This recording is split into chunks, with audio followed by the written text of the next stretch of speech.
How did you come out of poverty? Being broke.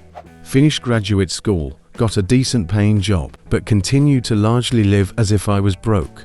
I grew up with drug addicted, alcoholic parents. I've worked every day since I was 16 and stay far away from my family. My wife and kids are my rock and keep me working hard and pushing to be better. Pro tip: leave your small town and never look back. Take control and grab life by the horns. Hard work, saving every penny you can. Rob a bank. Take advantage of opportunities as they present themselves. Make friends in the right places.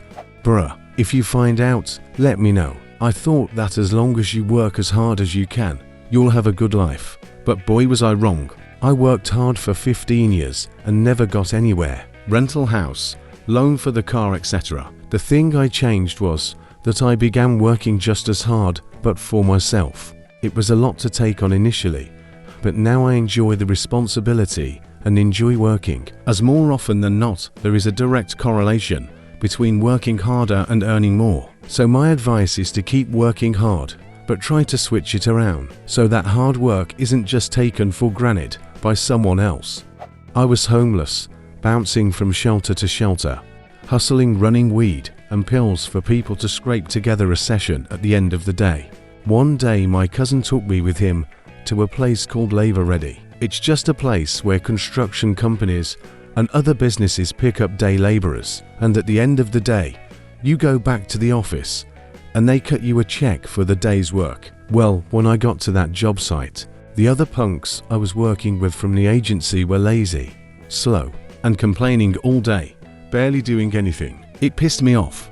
We were hired to work, so I worked my absolute guts out. We were digging mud out of the basement of an abandoned farmhouse that was being restored. The boss came during the day and saw me carrying to steel 5-gallon pails filled to the top with mud up the stairs and out the back door constantly, while the other two were barely filling 1 2-gallon drywall mud pail. He took me aside and said, "You're not going back to the agency tomorrow. You're hired." From there I continued to work my guts out for him and eventually was promoted from laborer to a carpenter's apprentice. I learned a few trades there since they were a general contractor. From there I moved on to other companies and continued learning new trades. Today I'm a jack of all trades, making good pay. I do everything: windows and doors, flooring, brick and concrete repair, drywall, mud and tape, tile, siding and aluminum, you name it. I've got my own brand new van, fully kitted out with all the best tools I could possibly need to do any job. And my work is appreciated because I am meticulous and hardworking. And that's how I went from pinching out of weed bags and sleeping at a mission to owning a house and vehicles with a good job. I went back to school at 24 to get a degree in computer science, got an internship at a big tech company and converted it to a full-time offer. At the end of the internship, now I make insane money. I worked full-time with a lot of mandatory overtime during the entire period I was in college. It was brutal, but ended up being worth it. Quit drinking. Turns out it's tough to get out of crippling debt and the cycle of homelessness. If you're slowly killing yourself with alcohol, I was suddenly able to hold down a job and be a reliable, dependable, contributing member of society. I've got a fiancé, just bought a house in a decently middle-class suburb of a major city, and have hobbies, interests and commitments that I honor outside of overcoming addiction. The biggest learning for me has been not allowing my spending to increase as I make more and more money. Read, learned, exercised, went to night school, got a GED, went to university, got a loan for that, learned to live on beans and rice for 6 years, got a contract job in my industry, worked, studied, learned, took every minute of work that came my way, gained the trust of the middle-class people around me, made them believe I wasn't some white trash loser, read, learned, exercised, saved up $10,000, started my own business, struggled 4 years, failed many times and finally got here. I am 52 and still working 6 days a week, 12 hours a day. Sad but true. No easy options for me, unfortunately. Being at the right place, at the right time, talking to the right people. You can be the most talented person in the world, but if you don't know how to play the social game, and have a lot of luck, it sadly isn't going to happen. Sacrificed comfort and focused on getting the bare minimum of what I need and how to get more money. I ate ramen and bread, slept outside, and took a shower when I could. I got a job at Walmart, then Ross, the clothing store.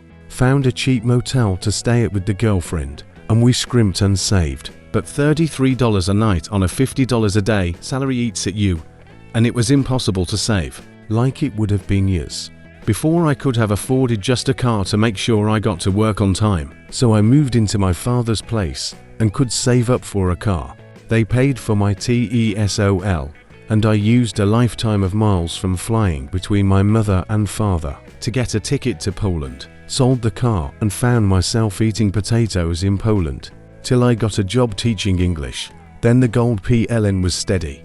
The moral of this story is that poverty is a truly frightening thing, and it's incredibly challenging to escape it. Without the support of friends and family, there's no easy way out, and the longer you're there, the deeper the holes get, especially if you start borrowing money. I still like to travel on nothing sometimes though, hitchhike, couch surf, and eat nothing but bread for months. Watch out about your nutrition though. You just might get a huge bill due to eventual serious health issues eating only bread.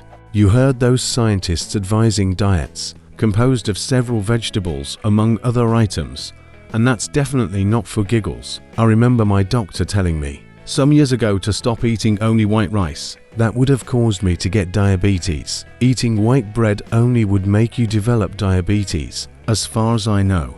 Grew up poor. I am good at learning and my country has affordable education. Getting into university is a matter of getting a diploma from the right level high school, which I did. I then went to university and got a good job. I now pay more in taxes than my education cost the government. It should be that simple anywhere.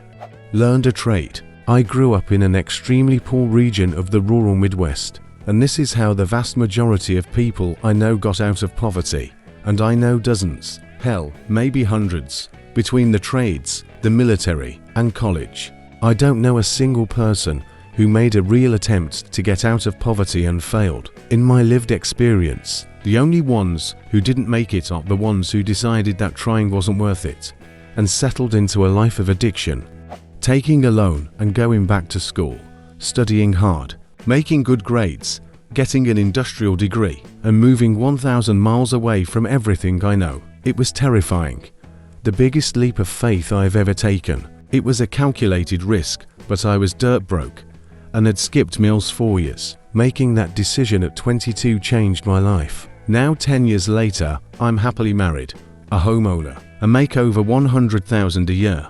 I sacrificed time with my family to work extra hours. Yes, it was worth it.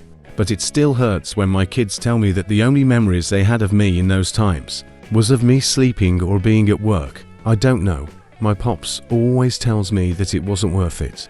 We've had a few good talks about why all his children resented him during those times, that he was work. To summers in a row I didn't even see my pops, since he worked an hour from where we lived, and worked 16 hours a day. Because of this, I work as little as I have to so long as I still have what I need, and my kiddo is taken care of. But if it worked for you, awesome. I'm not here to be mean or anything. I just think of it like this. Time is the most valuable resource in life. Not one time have I ever heard of someone on their deathbed wishing for one more day of work. As a former banker and financial advisor, the best advice is, have an actual plan. I've seen so many people, even ones who make great money, who are always totally broke and can never achieve their goals because they have never taken the time to sit down and formulate a realistic plan to get there. They just have a dream and go through life, always assuming it will happen eventually. My wife and I set a goal to be mostly retired and living on our sailboat by 40. She used to roll her eyes at me when I pulled out my notebook every month or two and completely reevaluated every step in getting there. Well, I'm sitting here typing this from my boat on the way to the Caribbean at 39. Might sound harsh, but I dropped the group of people I was hanging with. They all had no aspiration or drive to do anything or get out of the small town we grew up in. I knew that if I stayed in that circle of people, I wouldn't go or do anything with my life. That was 8 years ago now. I got a college degree, have my own house, and make $120,000 a year. Everyone back at home that I left still isn't doing anything. Share how you got out of poverty or being broke. And don't forget to check out our other videos. For example, videos about people leaking commercial secrets. And be sure to subscribe.